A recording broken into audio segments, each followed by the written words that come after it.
नागपूर शहरात पावसाळ्यात येणारी पूरस्थिती आणि अस्वच्छतेच्या समस्येवर नागपूर महापालिकेने आतापर्यंतचा सर्वात कडक पाऊल उचलण्याचा निर्णय घेतलाय।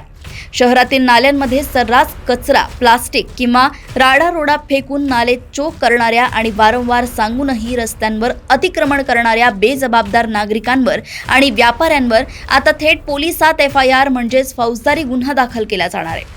महापालिकेच्या धरमपेठ आणि लक्ष्मीनगर झोनच्या संयुक्त बैठकीत हा महत्त्वपूर्ण निर्णय घेण्यात आला।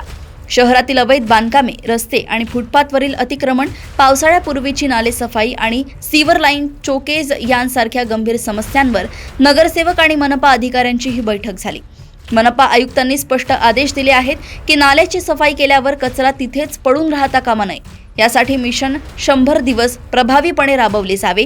तसेच लक्ष्मीनगरमधील अवैध मटण मार्केटसह इतर सर्व अतिक्रमणे हटवून त्यांचे साहित्य जप्त करण्याचे निर्देश देण्यात आले आहेत। नागपूरकरांच्या सोयीसाठी आणि ड्रेनेजची समस्या सोडवण्यासाठी शहरातील सर्व 10 झोनसाठी प्रत्येकी एक याप्रमाणे 10 नवीन आधुनिक सीवर क्लिनिंग मशीन्स खरेदी करण्याचा निर्णय घेण्यात आलाय। शासकीय सुट्टीच्या दिवशीही आणीबाणीच्या प्रसंगांसाठी विशेष कर्मचारी तैनात असतील। सर्वात महत्त्वाची गोष्ट म्हणजे नागरिकांना त्यांच्या तक्रारींसाठी मनपा कार्यालयाचे उंबरठे झिजवावे लागू नयेत, म्हणून आता प्रत्येक महिन्याच्या दुसऱ्या आणि चौथ्या शुक्रवारी सर्व झोन कार्यालयांमध्ये नागरिक तक्रार निवारण दिन आयोजित केला जाणार आहे, जिथे अधिकारी उपस्थित राहून जागेवरच तक्रारींचे निवारण करतील।